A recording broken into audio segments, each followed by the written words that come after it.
ஓம் உக்ரம் வீரம் மகாவிஷ்ணும் ஜ்வலந்தம் சர்வதோமுகம் நிசிம்மம் பீஷணம் பத்ரம் ருத்யம் ருத்யம் நமாம்யகம். எல்லோருக்கும் நமஸ்காரம். இன்றைய வலம் தரும் வசிஷ்டர் யூடியூப் சேனலில் நாம் சேவிக்க போகிற அத்தியாய கதா ஸ்ரீ லக்ஷ்மி நரசிம்மர் அவதார மகிமை. லக்ஷ்மி நரசிம்மர் அவதார மகிமையிலே அவர் செய்த அற்புதங்கள், பக்தர்களுக்கு அவர் செய்து வருகின்ற அற்புதங்கள், இதையெல்லாம் நாம் இன்னைக்கு சேவிக்க போகிறோம். நரசிம்ம ஜெயந்தி அப்படின்னு சொல்கிற நாள். அதாவது சுவாமி மகாவிஷ்ணு பக்தரை காப்பதற்காக அவதாரம் எடுத்த ஜெயந்தி நரசிம்ம ஜெயந்தி. ஹிரண்யகசிபு அந்த அரக்கரை சம்ஹாரம் பண்றதுக்காக அவருடைய மகன் பிரகலாதரை காப்பாற்ற எடுத்த அவதாரம் இந்த நரசிம்ம அவதாரம். ஸ்ரீ மகாவிஷ்ணு திருப்பார்கடலிலே சயனம் பண்ணிட்டு இருக்கும் போது 4 ரிஷிகள் அவரை பார்க்க வர தர்சனம் பார்க்க வரும்போது துவாரபாலகராக இருக்கக்கூடிய ஜெய விஜய 2 பேரும் இவாளை உள்ள உடலை அதனாலே சபிச்சிடுறா. அப்படி ஒரு சபிச்ச உடனே நாங்கள் அவரை பார்க்கணும் அவரை அப்படின்னு சொல்லிட்டு இருக்கும் போதே அங்கே வாசல் திறக்கிறது. சுவாமி அலங்காரமாக தர்சனம் கொடுத்துருக்க மகாவிஷ்ணு, மகாலட்சுமி தாயாரோடைய ஆதிசேஷன் எல்லோருமே அற்புதமாக தர்சனம் கொடுத்துருக்கா. அப்படி தர்சனம் கொடுக்கும்போது அவளுக்கு தர்சனம் கொடுத்து அவளை அனுகிரக ஆசீர்வாதம் எல்லாம் பண்ண உடனே இவாளுக்கு சாபம் வந்திருக்கு. தனக்கு சாபம் கொடுத்துட்டாரேன்னு சொல்லி இந்த ஜெய விஜயா 2 பேரும் சுவாமியை பிரார்த்தனை பண்றா. சுவாமியை பிரார்த்தனை பண்ணும்போது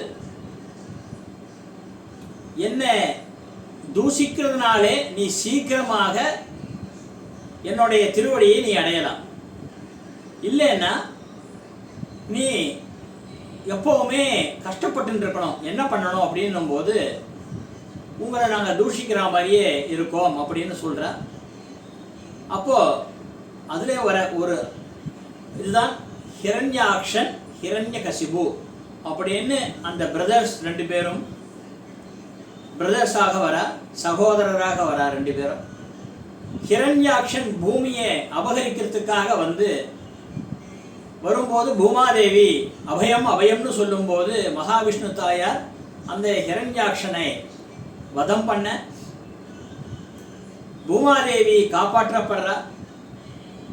பூமாதேவியை காப்பாற்றினதுனாலே மகாவிஷ்ணு அவருடைய கூறிய பற்களாலே வராகாவதாரம் எடுத்து காப்பாற்றினதுனாலே அந்த இடத்திலே உருவானவர் தான் நரகாசுரன். நம்ம தீபாவளியெல்லாம் கொண்டாடுறோமே நரகாசுரன், நரக சதுர்தசி, அந்த விஷயம் அதுதான். அவன் சம்ஹாரமான உடனே தன்னுடைய பிரதர்ஸ், தன்னுடைய சகோதரரை கொன்ற அந்த ஸ்ரீஹரி தனக்கு எதிரி அப்படின்னு சொல்லி ஹிரண்யகசிபு தவம் பண்ற. அப்படி ஒரு தவம் பண்ணும்போது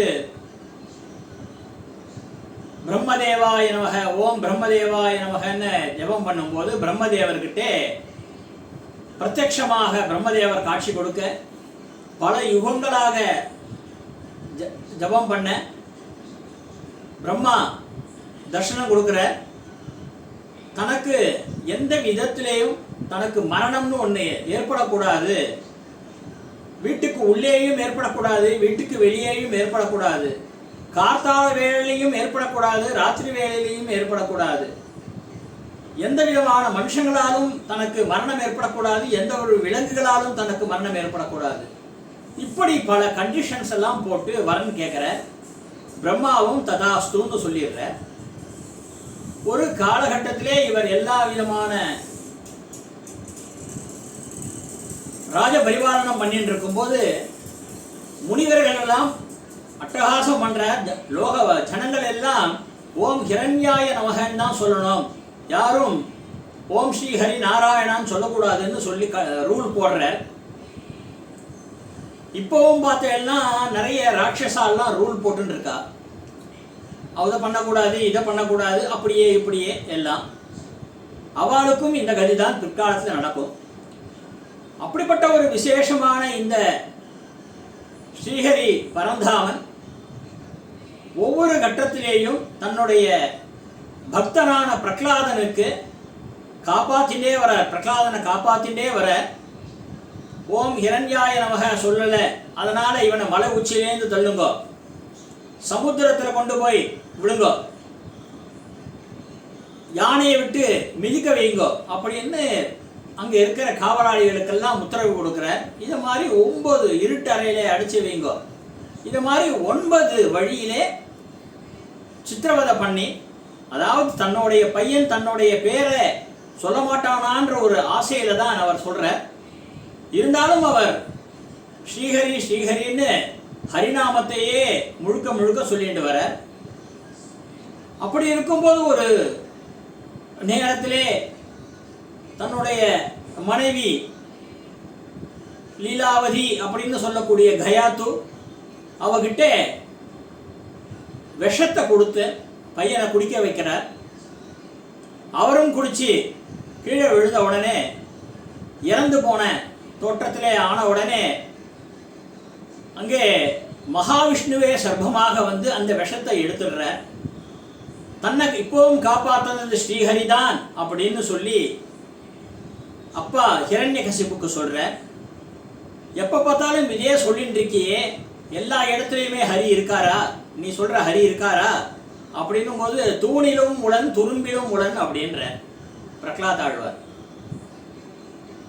அந்த இடம் இந்த இடம் தான் சொல்லக்கூடாது. தோபார் நான் இருந்து இருந்து பார்த்து பார்த்து கட்டியிருக்கேன், இந்த தூணில் இருக்காரா சொல்லு அப்படின்ற. ஆமாம் இந்த தூணிலையும் இருக்கார் அப்படின்னு சொன்ன உடனே கதையை எடுத்து ஓங்கி அடிக்கிறார்.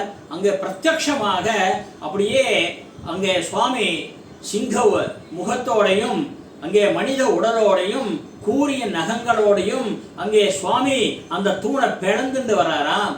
அந்த தூணை பிளந்துண்டு வந்து நேரா ஹிரண்ய கசிபுவை அப்படியே அலேக்கா தூக்கி அப்படியே நேரா அங்க வாசப்படியில, வீட்டுக்கு உள்ளேயும் இல்லாம வெளியும் இல்லாம வாசப்படியில வச்சு வந்தவர் யார்? ஒரு மிருகமும் இல்லை, ஒரு மனுஷாலும் இல்லை, சிம்ம முகம், மனித உடல், ரெண்டும் கலந்த முகத்தோட சுவாமி வந்திருக்கார். அவதாரம் எடுத்து நரசிம்ம அவதாரம் எடுத்து வந்திருக்கார். சம்ஹாரம் பண்ணது எதால பண்ணியிருக்கார் அப்படின்னா கூடவே வந்தார் சுதர்ஷனர். சக்கரம், சங்கு சக்கரம் சுவாமி வச்சுட்டு இருக்காரே, அந்த சக்கரம் அவர்தான். நகம், அந்த கூரிய நகத்தினாலே அப்படியே ஹிரண்ய கசிபுவே அப்படியே சம்ஹாரம் பண்றாராம். சம்ஹாரம் பண்ணி அதை அப்படியே மாடையாக போடும்போது அங்க பாஞ்சஜன்ய மூர்த்தியும் அங்கே எழுந்துள்ளாராம். அப்படி விசேஷமாக இங்கே நரசிம்ம அவதாரத்தை சுவாமி எடுத்துன்னு இருக்கார். நாளை என்பது இல்லை நரசிம்மன் இடத்தில் அப்படின்னு எல்லோரும் புரிஞ்சுக்கணும். சுவாமி மகா உக்ரமா இருக்கார், கோபமாக இருக்கார், ஜுவாலையா அப்படியே ஜுவாலையா எரிகிறார். அப்படி இருக்கும்போது அவரை சாந்தப்படுத்துறதுக்காக பரமேஸ்வரர் சரபேஸ்வரர் சரபு அப்படின்ற ஒரு பட்சியாக, ஒரு பறவையாக அங்கே அவரும் வராராம். அவர் அங்கே கோபத்தோட வேகமாக வந்து முள்ளால எடுக்கணும்னு சொல்லுவா. அதுபடி இந்த கோபத்தை தணிக்கிறதுக்காக சரவு பட்சியாக இங்கே பரமேஸ்வரர் வேக வேகமாக வரார். அப்போ அது கூடவே வரது யாரு அப்படின்னா பிரத்யங்கரா தேவி. அவ அதே மாதிரி சிம்ம முகத்தோட அவளும் கூடவே வராளாம். அங்க பின்னால வந்து இவர் கோபத்தை தணிக்கிறதுக்காக இவரும் கூட வராராம். பிரத்யங்கரா தேவி மகாசக்தி அவளும் கூட வராளாம். அங்க வந்து அவ கோபத்தை தளிக்கிறதுக்காக எவ்வளவோ பார்த்தார் இங்கே சரபேஸ்வரர், தவிர்க்க முடியல, அங்க சுவாமியோட உக்ரம் தனியில. உடனே என்ன பண்ணாராம், குழந்தை அப்படின்னு பிரகலாதனை கூப்பிடுறார். கூப்பிட்டு நீ போய் அங்கே சுவாமியோடைய மடியிலே அமர்ந்துட்டு அங்கே அவரை கட்டி பிடிச்சிருந்தாதான் அவருக்கு கோபம் தனியும், உன்னாலதான் இந்த கோபத்தை தணிக்க முடியும் அப்படின்னு சொல்லி பரமேஸ்வரர் சொல்ல, உடனே இந்த பிரகலாத ஆழ்வார் அங்கே பயந்துட்டே போறாராம். பயந்துட்டேன்னா அவருக்கு பயம்ன்றது கிடையாது, ஏன்னா நரசிம்மர் இருக்கார், கூடவே இருக்கார், ஸ்ரீஹரி ஸ்ரீஹரி ஸ்ரீஹரி அப்படின்னு இருக்கார். அப்படி இருக்கும்போது எந்த விதமான பய உணர்ச்சி கிடையாது. அந்த ஒரு கிளேஷம் அப்படின்னு சொல்வாலே ஒரு ஒரு ஒரு விதமான ஒரு நடுக்கம், அந்த நடுக்கத்திலே அப்படியே போறாராம். தன்னுடைய அப்பாவை சின்ன பின்னமாக அப்படியே ஹிரண்ய கசிபு அவருடைய வைத்த கிழிச்ச அந்த நரசிம்ம மூர்த்தி அவரை சேவிக்கிறாராம். தனக்கு விடுதலை வந்தது ஒரு பக்கம் இருக்கும், ஆனால் மகாவிஷ்ணு இவ்வளோ கோபத்தோட இருக்கக்கூடாது அப்படின்னு சொல்லி அங்கே சுவாமி பார்த்து பாடல்கள்லாம் பாடுறாராம். அப்படி பாடல்கள்லாம் பாடும்போது மகா சந்தோஷத்தோட சுவாமி என்ன பண்றாராம், அங்கே அற்புதமான தரிசனத்தை கொடுக்கிறார். மகாவிஷ்ணுவாக காட்சி கொடுத்து, குழந்தை உனக்கு நான் என்ன வரன் வேண்டும் கேள், உனக்கு நான் கொடுக்கிறேன் அப்படின்னு சொல்லும்போது தன்னுடைய தந்தைக்கு நல்ல ஒரு மோட்ச பதவி கிடைக்கணும் அப்படின்னு சொல்றாராம். அப்புறமா ஆசீர்வாதம் பண்ணும்போது அப்படியே ஆகட்டும், நீயும் இந்த லோகத்திலே ராஜ பரிபாலனெல்லாம் ஆகி உன்னுடைய வம்ச விருத்திகள்லாம் நல்லா ஏற்பட்டு எல்லோருக்கும் நான் நல்லது செய்வேன், எல்லோருக்கும் நல்லது கொடுப்பேன் அப்படின்னு சொல்லி சுவாமி அந்த தியானமாறாராம். இப்படிப்பட்ட ஒரு விசேஷமான நரசிம்மர் அவதாரம் பண்ண ஜெயந்தி தான் நரசிம்ம ஜெயந்தி. சாயந்தரம் நேரம் சந்தியா காலத்திலே தான் இந்த விசேஷமாக பூஜைகள்லாம் பண்றது ரொம்ப விசேஷம். யார் யாரெல்லாம் அவங்க அவங்க ஆத்துல அவங்க வீட்டிலே பண்ணலாம். அதே மாதிரி கோவிலுக்கு போய் வழிபாடு பண்றவா இந்த மாதிரி பிரதோஷ நேரம் ஒரு 5:45 ஒரு 6:30 மணி அந்த நேரத்திலே அங்கே சுவாமியை போய் அலங்காரமாக அங்கே சுவாமி அலங்காரமாக காட்சி கொடுத்துட்டு இருப்பார். அங்க போய் தரிசனம் பண்ணலாம். அங்க உங்களால முடிந்தால் பானகம் கரைச்சி எடுத்துட்டு போகலாம். அங்க இருக்கிறவங்களுக்கெல்லாம் நீங்க அங்க விநியோகம் பண்ணலாம். அவ்வளோ ஒரு விசேஷம். தேங்காயிலே நெய் தீபம் ஏற்றினால் ரொம்ப ரொம்ப விசேஷம். தேங்காயிலே நெய் தீபம் ஏற்றி ஒரு தேங்காய் உடைக்கும் போது அது 2 பங்காக வரும் பாருங்க. அந்த 2 மூடியிலையும் நெய் விட்டு திரி போட்டு இங்கே தீபத்தை ஏற்றினா அவ்வளோ விசேஷம். இங்கே திருமண பொருத்தம், கல்யாண பொருத்தம் அப்படின்னு சொல்லி பார்க்கும்போது அங்கே என்ன சொல்லுவாளாம், சிங்கத்துக்கு யானைக்கும் ஆகாது பகை அப்படின்னு இருக்கும், ராசி பொருத்தம் அப்படின்ற ஒரு இடத்துல. அப்படி இருக்கும்போது இப்போ இருக்கிற காலகட்டத்திலே அவளுக்கு கல்யாணம் ஆகுறதே ரொம்ப தாம்சமாயின்னு இருக்கு. சில விஷயங்கள்னாலே இது பொருத்தம் இல்லை அது பொருத்தம் இல்லை அப்படின்னு இல்லாம சிங்கத்துக்கும் யானைக்கும் பொருத்தம் இல்லை, 2 பேரும் சேராது, 2 பேரும் சண்டை போட்டுப்பா அப்படின்னு சொல்லி அந்த ஜாதகத்தை சேர்க்காம 2 பேருக்கும் கல்யாணம் ஆகிறத சேர்த்து வைக்காம பொருத்தம் இல்லைன்னு சொல்றதை விட அங்கே நீ நரசிம்ம சுவாமியை வழிபட்டு வரணும். யாரு? யானை. எந்த நட்சத்திரத்துக்கு யானைன்னு இருக்கோ அவா நரசிம்ம சுவாமியை வழிபட்டு வரணும். அதே மாதிரி எந்த நட்சத்திரத்துக்கு சிங்கம் அப்படின்னு இருக்கோ அவ விநாயகரை தரிசனம் பண்ணிட்டு வரணும். அப்படி பண்ணும்போது ஆட்டோமேட்டிக்காக தாம்பத்தியம் சிறப்பாக இருக்கும். அதனால எந்த ஒரு காரணத்தினாலும் ராசி பொருத்தம் அது சரியில்லை இது சரியில்லைன்னு சொல்றதை விட அந்த இதுக்கு உண்டான தெய்வங்கள், அந்த தெய்வங்களை நம்ம வணங்கின்னு வந்தாலே சகல பிரச்சனைகளும் தீரும், சகல சௌபாகியமும் சேரும் அப்படின்னு சொல்லி அடுத்தவாக என்னென்ன அற்புதங்கள்லாம் இந்த சுவாமி பண்ணிட்டு இருக்கார் அப்படின்னா, நாளை அப்படின்றது நரசிம்மர் சுவாமி கிட்ட கிடையாது. உங்களுக்கு ஏதாவது ஒரு பிரார்த்தனை இருந்தா அது உடனே நல்லபடியாக நடக்கும். சில பேர் நினைப்பா, நம்ம இவ்வளோ பிரார்த்தனை பண்றோம் இவ்வளோ பண்றோம், நமக்கு ஏன் இந்த சோதனை வருது? எல்லாம் நல்லதுக்குத்தான். அதே மாதிரி ஒரு நம்ம என்னென்ன பிரார்த்தனைகள் நம்ம பண்றோமோ அந்த பிரார்த்தனைகள்லாம் அதற்கு நான் இங்கே தான் இருக்கேன் அப்படின்னு சுவாமி நரசிம்மர் பல இடத்திலே பல பேருக்கு பல விந்தைகளை ஆச்சரியங்களை எல்லாம் கொடுத்திருக்கார். அற்புத லீலைகள்லாம் நடத்திட்டு இருக்கார். அடியோனுடைய கிரகத்திலேயும் இதே மாதிரி நடந்தது. அடியேன் சகுடும்பத்தோட இங்கே அகோபில கஷேத்திரத்துக்கு போயிருந்தோம். அகோபில கஷேத்திரத்துக்கு போய் அங்கே எல்லா நவ நரசிம்மரையும் சேவிச்சுட்டு அங்கே பாவன நரசிம்மரை போய் சேவிக்கும் போது அப்போ ஒரு 5:15 மணி இருக்கும். அந்த 5:15 மணியிலேயே அந்த காட்டு பகுதி அப்படியே இருட்டாயிடுத்து. ரொம்ப அப்பவே போகும்போதே இருட்டாயிடுத்து.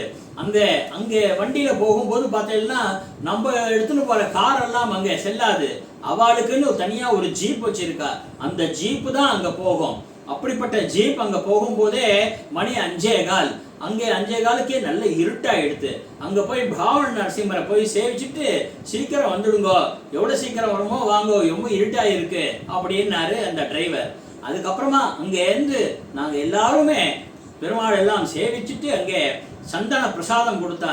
சந்தன பிரசாதத்தை வாங்கிட்டு எங்க எல்லாருமே எங்க வழியில ஏறியாச்சு, வண்டியில ஏறியாச்சு. வண்டி வந்துட்டே இருக்கு. இருட்டு சேர்ந்துடுத்து, இருட்டு அதிகமாகிடுத்து.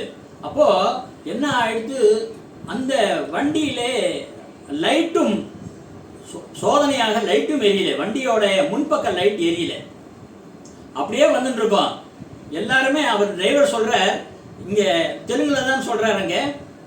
கூட வந்தவாளுக்கு தெலுங்குல வந்த ஒருத்தருக்கு சொல்ற, தமிழாக்கம் பண்ணி சொல்றாரு. அவரும் தமிழ்ல சொல்லிட்டார். அதாவது என்னன்னா, எல்லாரும் நரசிம்மசாமியை வேண்டிக்கோங்க, நம்ம ஒழுங்கா அழிச்சுட்டு போய் சேர்க்கணும்னு வேண்டிக்கோங்க. ஏன்னா இருட்டு வேலையில வண்டி எங்க போயிட்டு இருக்குன்னு தெரியல. ஒரு டார்ச் வச்சு நடிப்பாங்க, மொபைல் லைட்டை வச்சு பண்ணும்போது கூட போதுமான வெளிச்சம் கிடைக்கல. மொபைல் லைட்ல எவ்வளவு தூரம் கிடைக்கும் வெளிச்சம் கிடைக்கல. என்ன பண்றதுன்னு தெரியல. அவர் என்ன சொன்னார், நரசிம்மசாமியை வேண்டிக்கோங்க, கண்டிப்பாகவும் உங்களை அங்கே பிரகலாத ஆழ்வார் இருக்கிற இடத்துக்கு அங்கே போய் சேரலாம். அதுதான் மெயின் இடம். அங்க போயாச்சுன்னா எல்லாம் அவா யதாசாமம் போகலாம். அதுக்கப்புறமா வரும்போது ஒரே இருட்டா இருக்கு. அந்த நேரத்திலே யாருமே மனித நடமாட்டமே இல்லை. அப்படி இருக்கு ஒரு இடம். அப்படியே வந்துட்டே வண்டி மாட்டு வந்துட்டு இருக்கு. எல்லாரும் நரசிம்மசாமியை பிரார்த்தனை பண்ணிட்டு இருக்கா. உக்ரம் வீரம் மகாவிஷ்ணும் ஜுவலந்தம் சர்வதோ முகம் நிசிம்மம் பீஷணம் பத்ரம் மிருத்யம் மிருத்யம் நமாம்யகம் ஜெய் ஸ்ரீ லக்ஷ்மி நரசிம்ம சுவாமிக்கு ஜெய். எல்லாரும் இந்த மாதிரி ஸ்லோகத்தை சொல்லியும் புண்டரீகம் சொல்லிட்டோம். இதை மாதிரி பிரார்த்தனை பண்ணிட்டே இருக்கிற நேரத்திலே இதுதான் இப்ப நான் சொல்ல போறது. சொல்லும் போதே மயில் கூச்சரிகிறது. அப்படியே ஒரு அற்புதமாக ஆஜானு பாகுவான தோற்றத்திலே ஒரு வயசான ஒரு மனுஷர், நல்ல தாடி, வெள்ளை கலர்ல தாடி இவ்வளோ பெருசா இருக்கு. அங்கே திருமண் சிரிச்சுரணத்தோட அமர்க்களமா ஜம்முன்னு இருக்கார். சொப்பிரகாச சிவமூர்த்தியாக அவ்வளோ ஒரு அற்புதமாக இருக்கார். மகாவிஷ்ணு ஸ்வரூபி அப்படியே இருக்கார். உடனே என்ன பண்றாரு, இவ்வளோ பெரிய டார்ச் லைட்டை கையில வச்சுட்டு அப்படியே இப்படியே அந்த வண்டி கிட்ட காட்டுறார். ஹாரத்தை எடுக்கிற மாதிரி காட்டுறார். நில்லு அப்படின்றார். அந்த நின்ற உடனே நீ பிரகலாதா கிட்ட போ அப்படின்றார். தெலுங்குலயே தான் சொல்ற. சொன்ன உடனே வண்டியிலே ஏறிண்டாச்சு. வண்டியில ஏறின உடனே அந்த டிரைவர் சீட்டுக்கு முன்னாலே பக்கத்திலே மேலே எழுந்துட்டார். அவரே நல்ல ஒசரம். அவர் எழுந்து நின்றுட்டு அந்த கையில இருக்கிற அந்த டார்ச் லைட்டை அப்படி வேகமாக இப்படி பிடிக்கிறார். அப்படி பிடிச்சிட்டு அப்படியே வெளிச்சத்தை காட்டிகிட்டே வர. நல்ல வெளிச்சம். அப்படி பார்த்தேன்னா எங்கேயுமே வராம எப்பவுமே கண்ணுக்கே தென்படாத இருக்கிற அந்த பக்கத்துல இருந்து ஒரு 2 கார், இந்த பக்கத்துல இருந்து ஒரு 2 கார், அது முன்பக்கத்துல லைட்டை போட்டுட்டு வெளிச்சத்தை காட்டிட்டு வருது. முதல்ல இங்கதான் வண்டியே வரல. அப்படி இருக்கும்போது திடீர்னு ஒரு கார் வருது. 2 பக்கத்துல ஒரு கார், இந்த பக்கத்துல ஒரு கார், இந்த பக்கம் 2 லைட்டு, இந்த பக்கத்துல 2 லைட்டு, நல்ல வெளிச்சத்தை கொடுத்துட்டு வருது. அப்படியே வந்து பாதையெல்லாம் நல்லா தெரிகிறது. அப்படியே அவர் என்ன பண்றார், அப்படியே எல்லாரையும் பார்த்து சிரிச்சுட்டு வர்றார். அந்த ஆஜானுபாக இருக்கக்கூடிய மனுஷர் அப்படியே எல்லாரையும் பார்த்து சிரிச்சுட்டு வர்றார். அப்படியே நேரா வந்து அங்கே பிரகலாத ஆழ்வார் இருக்கிற இடம், அந்த இடத்துக்கு வந்த உடனே நிறுத்திக்கோப்பா அப்படின்றார். இறங்கின உடனே அங்க வண்டியில இறங்கின உடனே அப்படி முன்னால இருக்கவங்களுக்கெல்லாம் கையை காட்டி இப்படி ஆசீர்வாதம் பண்றார். அப்பா நாங்க பின்னால அந்த இடத்துல உட்கார்ந்துட்டு இருந்தோம். அப்படியே பின்னால வந்தார். பின்னால எங்களெல்லாம் பார்த்துட்டு எங்களுக்கும் ஆசீர்வாதம் பண்ணார். அப்படிப்பட்ட ஒரு வசத்தியான ஒரு தர்சனம், சுவாமியோட தர்சனம் எங்க அத்தனை பேருக்குமே கிடைச்சது. இந்த நேரத்திலே இந்த உபன்யாசத்திலே அடியன் சாதிச்சு சொல்ல வேண்டியதா இருக்கு. அப்படிப்பட்ட மகா சந்தோஷமான வைபவம். அடுத்தது பார்த்தேன்னா திருமலைக்கு நாங்க போறோம். திருமலைக்கு போகும்போது அப்போ அடியனுடைய குழந்தைகள் 2 பேரும் சின்ன வயசு. நானும் என்னுடைய மனைவியும் 2 பேரும் குழந்தைகளை அழைச்சிட்டு அப்படியே போயிட்டு இருக்கோம். கீழ்த்திருப்பதியிலேருந்து நடந்து வரோம்னு அன்னைக்கு அந்த சமயம் நாங்கள் பிரார்த்தனை பண்ணிட்டு அப்போ கீழ்த்திருப்பதியிலேருந்து நடந்து வந்துட்டு இருக்கோம். முதல் மலை அங்கே கிட்ட அப்படி வரும்போது அப்போ அந்த நேரத்தில் திடீர்னு ஒரு சிம்ம குரல். நல்லா பேண்ட் ஷர்ட் போட்டுன்னு இருக்கார் ஒருத்தர்.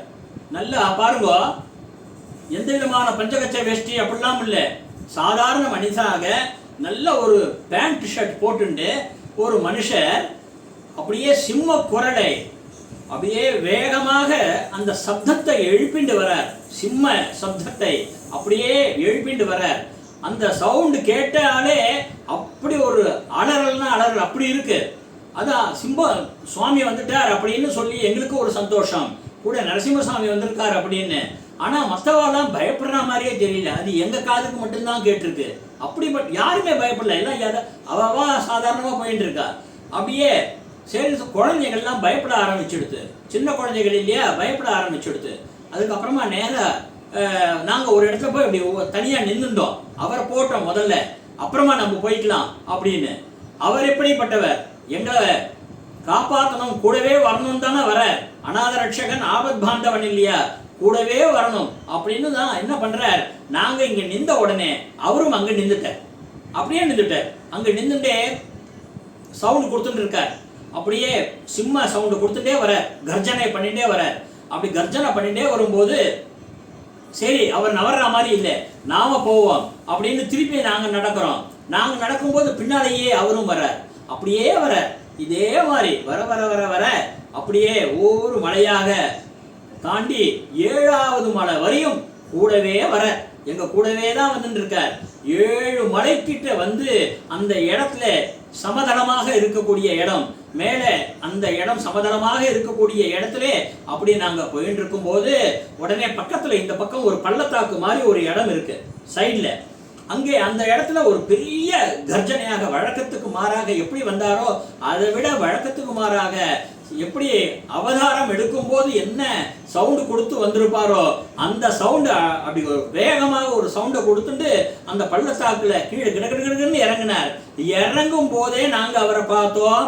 அப்படி பார்க்கும்போது பார்த்தேன்னா அந்த மனிதர் பிரத்யக்ஷமாக அந்த தியானமானார், அங்கே இல்லை. அங்கே அப்படி போயிட்டு வந்தவர் திடீர்னு அப்படியே மறைஞ்சு போயிட்டார். அப்போ கூட யார் வந்தது, நரசிம்ம சுவாமி தான் வந்தார். இப்படிப்பட்ட ஒரு அற்புதங்களை எல்லாம் சுவாமி நடத்தி கொடுத்துட்டு இருக்கார். இப்பவும் சரி, யார் யாரெல்லாம் ஸ்ரத்தையாக இங்கே தரிசனம் பண்ணிட்டு வராளோ, அவரை வணங்கிட்டு வராளோ, அவளுக்கு அத்தனை பேருக்குமே சுவாமி லக்ஷ்மி நரசிம்மர் அப்படிப்பட்டு ஒரு அற்புதமான மகிமை மகாத்மியங்கள் எல்லாமே கொடுத்துட்டு வரா. இந்த இப்படிப்பட்ட ஒரு லக்ஷ்மி நரசிம்மர் இங்கே ஸ்ரீ பஞ்சமுக லக்ஷ்மி நரசிம்ம சந்நிதி, ஸ்ரீ ஸ்ரத்தாகர்ண ஸ்வேத பெருமாள், கேட்கும் முன் தரும் பெருமாள், ஸ்ரீ பஞ்சமுக லக்ஷ்மி நரசிம்மர் சந்நிதி அப்படின்னு சொல்லி அடியேனுடைய கிரகத்திலேயே ஒரு ரூம்ல 2 பெட்ரூம் ஃபிளாட், அதுல ஒரு ரூம்ல சுவாமி ஸ்ரீ பஞ்சமுக லக்ஷ்மி நரசிம்மராக ஆவாகனமாக இருக்கார். எல்லாம் விக்கிரகஸ்வரூபமாக ஆவாகனமாக இருக்கார். கணபதி சந்தோஷ கணபதியிலேந்து நவகிரகம் எல்லா பேரையும் அத்தனை கடவுள்களையும் தரிசனம் பண்ணலாம். என்னென்ன சுவாமியை நீங்க மனசார வேண்டின்னு வரையலோ அத்தனை தெய்வங்களையும் நீங்க ஒரே இடத்துல அத்தனை பேரையும் தரிசனம் பண்ணலாம். சுவாமியே இங்கே அருள்வாக்கு நடக்கும்போது சொல்லி இருக்கார், எவர் ஒருவர் இந்த சந்நிதியிலே வந்து சேவிக்கிறாளோ அவளுக்கு நான் சகல பிரார்த்தனையும் நல்லபடியாக நிறைவேற்றி கொடுப்பேன் அப்படின்னு சொல்லிட்டு அவ 108 திவ்ய தேசம் சேவிச்சதுக்கு பலனாக இது 109வது திவ்ய தேசமாக இந்த சந்நிதி கருதப்படும் அப்படின்னு சொல்லி சுவாமி இங்கே அற்புதமாக சொல்லியிருக்கார். அதனாலே இந்த இடமாக அடியேனுடைய கிரகம் அதோடைய விலாசம் இந்த டிஸ்கிரிப்ஷன்ல நான் கொடுக்கிறேன். நீங்க அவகாசம் இருக்கும்போது அவசியம் வந்திருந்து இங்கே பெருமாளை சேவித்து உங்களுடைய சகல பிரார்த்தனையும் நல்லபடியாக நடக்க நீங்க இங்க பிரார்த்தனை பண்ணிக்கோங்க. மேலும் இங்கே அடியேன் இங்கே ஒரு ஜோதிடராக இருக்கேன். இந்த உங்களுக்கு ஏதாவது ஜோதிடங்கள் ஏதாவது வேணும்னா கூட நீங்க இங்கே என்னுடைய நம்பர் கொடுத்துருக்கேன். நீங்க அதுல உங்களுக்கு என்ன தெரிஞ்சுக்கணுமோ, உங்க ஜாதக பலன்கள் பார்க்கணும்னாலோ, இங்கே ப்ரெடிக்ஷன்ஸ் ஏதாவது பார்க்கணும்னாலோ, எல்லாமே கல்யாண பொருத்தங்கள் பார்க்கறதுக்கு எல்லாமே அடியேன் உங்களுக்கு வெகு கணிசமான தட்சணையில் உங்களுக்கு பண்ணி கொடுக்க காத்து கொண்டிருக்கிறேன். அடியேன் நிறைய கிரகத்திலே ஹோமங்களும் செய்து கொடுக்கிறேன். உங்களுக்கு என்னென்னலாம் உங்களுக்கு ஹோமங்கள் எப்படிப்பட்ட ஹோமங்கள் வேணும்னாலும் உங்களுக்கு உங்களுடைய திருப்திக்கு அப்படி ஒரு மகா திருப்தி உங்களுக்கு ஏற்படும். அப்படி உங்களுக்கு எல்லா விதமான ஹோமங்களும் உங்களுக்கு அடியேன் செய்து கொடுக்கிறேன் அப்படின்னு சொல்லி இந்த இடத்துக்கு சாயந்தர நேரத்திலே விசேஷமாக பூஜைகள் நடக்கும். அப்போ அது அந்த நேரம் உங்களுக்கு வரவா அந்த ஃபோன் நம்பரும் இதில் நாம கொடுக்குறோம், டிஸ்கிரிப்ஷன்ல கொடுக்குறோம். அந்த நம்பருக்கு ஃபோன் பண்ணிட்டு நீங்க வாங்கோ. ஏன்னு அப்படின்னு கேட்டீங்கன்னா, இங்கே அர்ச்சனை பண்றது பெருமாளுக்கு அர்ச்சனை பண்ணும் போதெல்லாம் அது அடியேனான் பண்ண வேண்டி இருக்கிறதுனால இந்த பொருள்கள்லாம் வாங்குறதுக்கு திருமஞ்சன பொருள்கள், இங்கே பூஜை பொருள்கள் இதெல்லாம் வாங்குறதுக்கு பூஜை கடைக்கு போக வேண்டியிருக்கும். அது தவிர வீடு சம்பந்தப்பட்ட விசேஷமாக வேற ஏதாவது வேலைகள்லாம் இருக்கும். அதனால ஃபோன் பண்ணிட்டு வந்தேன்னா உங்களுக்கு உபகாரமாக செய்யறதுக்கு வசதியாக இருக்கும் அப்படின்னு சொல்லிட்டு எல்லோரும் இந்த ஸ்ரீ ஸ்ரத்தாகரண ஸ்வேத பெருமாள் கேட்கும் முன் தரும் பெருமாள் ஸ்ரீ பஞ்சமுக லட்சுமி நரசிம்ம சந்நிதிக்கு அருள்பாலிக்கணும். சுவாமியை சேவிச்சு உங்களுடைய பிரார்த்தனைகள் எல்லாம் நல்லபடியாக நீங்கள் நிறைவேற்றிக்கணும்னு அப்படின்னு சொல்லிட்டு ஓம் கர்ஜந்தம் கர்ஜயந்தம் நிஜபுதபடலம் ஸ்போடயந்தம் வசந்தம் ரோக்யந்தம் தாவயந்தம் புஜபலபதம் ஸ்பவயந்தம் சுகந்தம் ரத்தந்தம் கோஷயந்தம் திவ்யபலதம் ஓம் ஸ்ரீ உக்ரம் வீரம் மகாவிஷ்ணும் ஜலந்தம் சர்வதோ முகம் நிருசிம்மம் பீஷணம் பத்ரம் மிருத்யும் மிருத்யும் நமாம்யகம். ஓம் ஸ்ரீ லக்ஷ்மீ நிருசிம்மாய நமக.